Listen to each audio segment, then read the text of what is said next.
ഡ്രാമയിൽ അധികം ഫൈറ്റ് വരുന്നില്ല സിനിമയിൽ. സിനിമയിൽ ആക്ഷൻ ഉണ്ട്, ഇല്ലെന്ന് ഞങ്ങൾ ആരും പറഞ്ഞിട്ടില്ല. പക്ഷെ അങ്ങനെ ഡ്രാമയിൽ കൂടുതൽ ഫൈറ്റിൽ കുറവ്, ഇമോഷണൽ കൂടുതൽ അങ്ങനല്ല ഈ സിനിമ. ഞാനും എനിക്ക് ഈ സിനിമയിൽ ഏറ്റവും ഇഷ്ടപ്പെട്ടത് ഇതിന്റെ ഡ്രാമ തന്നെയാണ്. എനിക്ക് ഏറ്റവും വർക്കായത് ഇതിന്റെ ഡ്രാമ തന്നെയാണ്.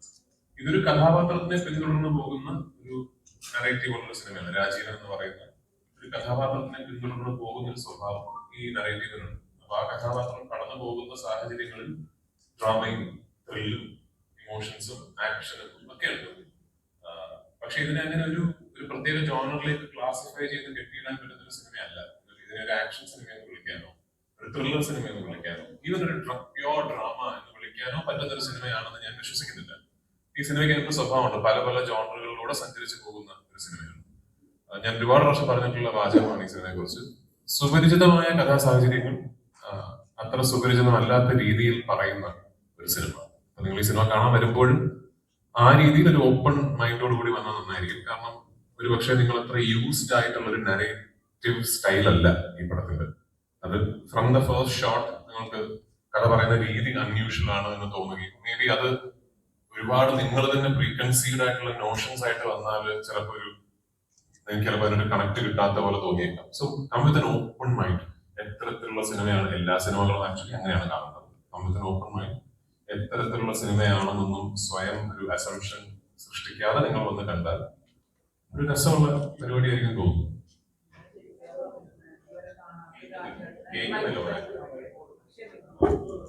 അതിനെ കുറിച്ചൊക്കെ പറഞ്ഞാൽ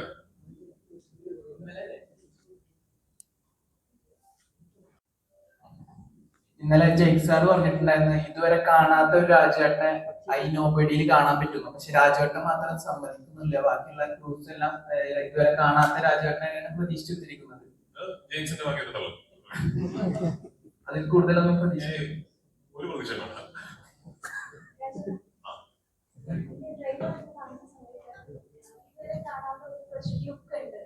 കോസ്റ്റ്യൂമിലാണെങ്കിൽ പോലും ഇതുവരെ ഈ കഴിഞ്ഞ ഇടയ്ക്കൊന്നും കാണാത്ത രാജുവേട്ടൻ്റെ ഒരു ലുക്കാണ് ഇത് കാണുന്നത്.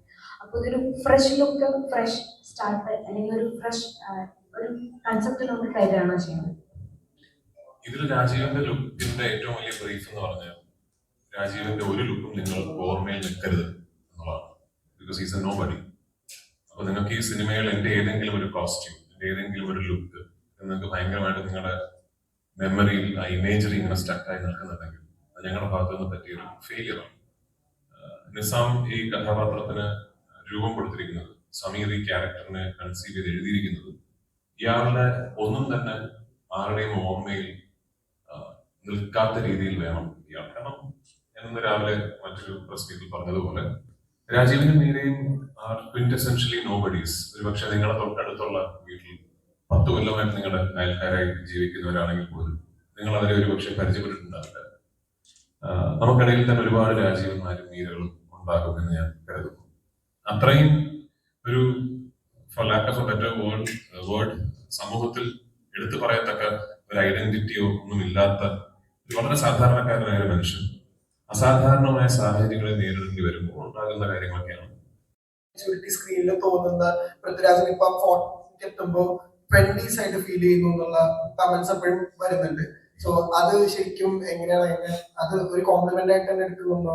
തീർച്ചയായിട്ടും. എന്താ അതിനുവേണ്ടി വർക്ക് ചെയ്യുന്നത് എങ്ങനെ ശരിക്കും? ഞാൻ ഓരോ സിനിമയുടെയും ആ സമയത്ത് ചെയ്തുകൊണ്ടിരിക്കുന്ന കഥാപാത്രത്തിന്റെ ലുക്ക് ആയിരിക്കുമല്ലോ എനിക്ക് ആ സിനിമയുടെ ഷൂട്ടിംഗ് നടക്കുമ്പോൾ ഷൂട്ടിങ്ങുകൾക്കപ്പുറം. അപ്പൊ ഇപ്പോ ആമിർ അലിയുടെ ലുക്കാണ്. അപ്പൊ അതിപ്പോ ഈ ആമിർ അലി ഭയങ്കര സുന്ദരനായിട്ടൊക്കെ ഇരിക്കണം എന്നുള്ളൊരു ബ്രീഫ് ആ തിരക്കഥയിലും ആ സംവിധായകന്റെ ബ്രീഫിലും ഉള്ളതുകൊണ്ട് ഞാൻ നടന്നു പോകുന്ന വീഡിയോ ഒക്കെ എടുത്ത് സ്ലോ മോഷനിൽ പാട്ടൊക്കെ എടുത്ത് നോബഡി സമയത്ത് ഞാൻ എന്റെ ക്യാരവന്ന് ഷൂട്ടിംഗ് സ്പോട്ടിലേക്ക് നടന്നു പോകുന്ന വീഡിയോ കണ്ടാൽ ഇയാൾക്കെന്താ വയ്യ എനിക്ക് ആൾക്കാർ ചോദിക്കുക. കാരണം ആ ലുക്ക് അങ്ങനെ ആയിപ്പോയി. നിസാം അതിനുവേണ്ടി നിസാം അങ്ങനെ കൺസീവ് ചെയ്തത് രാജീവൻ ഒരു ഫ്രസ്ട്രേറ്റഡ് ആയ ടയർഡായ ഒരു മനുഷ്യനായിട്ടാണ്. അതുകൊണ്ടാണ് നിങ്ങൾ നോബഡി സമയത്ത് ഞാൻ സ്ലോ മോഷൻ നടക്കുന്ന വീഡിയോ നിങ്ങൾ കാണാത്തത്.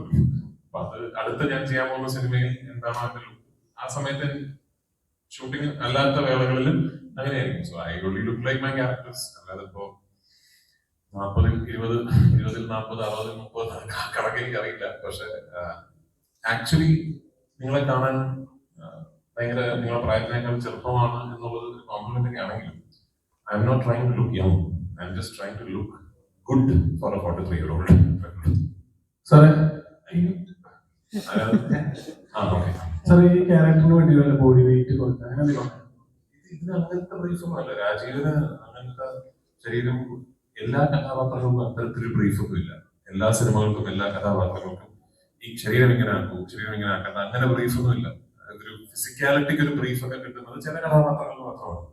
രാജീവിനെ സംബന്ധിച്ചിടത്തോളം ബി ആസ് അൺറിമാർക്കബിൾ ആസ് പോസിബിൾ എന്നുള്ളതാണ് ഞാൻ നേരത്തെ പറഞ്ഞത്. അയാൾ എടുത്തു പറയത്തക്ക ഒന്നും ഇല്ലാത്തൊരു മനുഷ്യനാണ് രാജീവ്. ഇൻ ടേംസ് ഓഫ് അയാളെ കാണുമ്പോഴോ അല്ലെങ്കിൽ അയാളെ നിങ്ങളൊരു പക്ഷേ റിയൽ വേൾഡിൽ രാജീവിനെ കണ്ടാൽ you should be even giving A second look. അത്തരത്തിലുള്ള ഒരു വിഷയമാണ്. അങ്ങനെയൊക്കെയാണ്. അപ്പൊ ഞാൻ ചിന്തിക്കുന്നില്ല, താങ്കൾ ലൈഫിൽ കാത്തു സൂക്ഷിച്ച കുറെ ഡിസിപ്ലിൻസും കാര്യങ്ങളും കൂടെ തന്നെയാണ്. അപ്പം താങ്കൾ എന്താണ് ആ ഡിസിപ്ലിൻസ് എന്തൊക്കെയാണെന്ന് പറയുന്നത്?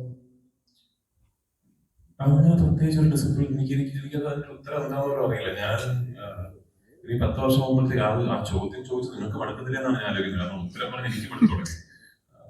ഇലുമിനാറ്റി 10 വർഷം മുമ്പ് അബദ്ധത്തിനൊരു ഇന്റർവ്യൂ കൊടുത്തു എന്നുള്ളതാണ്. എനിക്കങ്ങനെ കൃത്യമായിട്ടൊരു ഉത്തരവില്ല. അതിന് ഞാൻ ഇതൊക്കെ ചെയ്തത് കൊണ്ടാണ് ഞാൻ ഇങ്ങനെയൊക്കെ ആയിരുന്നു എനിക്ക് കൃത്യമായിട്ടൊരു ഉത്തരവില്ല. എനിക്ക് ഭയങ്കര ഇഷ്ടമാണ് സിനിമയെ. എനിക്ക് സിനിമ ഷൂട്ടിംഗ് എന്ന് പറയുന്ന പ്രോസസ് എന്ന് പറയുന്നത് ഞാൻ ഭയങ്കരമായിട്ട് എൻജോയ് ചെയ്യുന്ന ഒരു പരിപാടിയാണ്. ഈ ഞാൻ നേരത്തെ പറഞ്ഞാണ്, എന്നെ ഏതൊരു ആക്ടറെ സംബന്ധിച്ചിടത്തോളം the distance to somebody and the distance to a nobody is usually the same.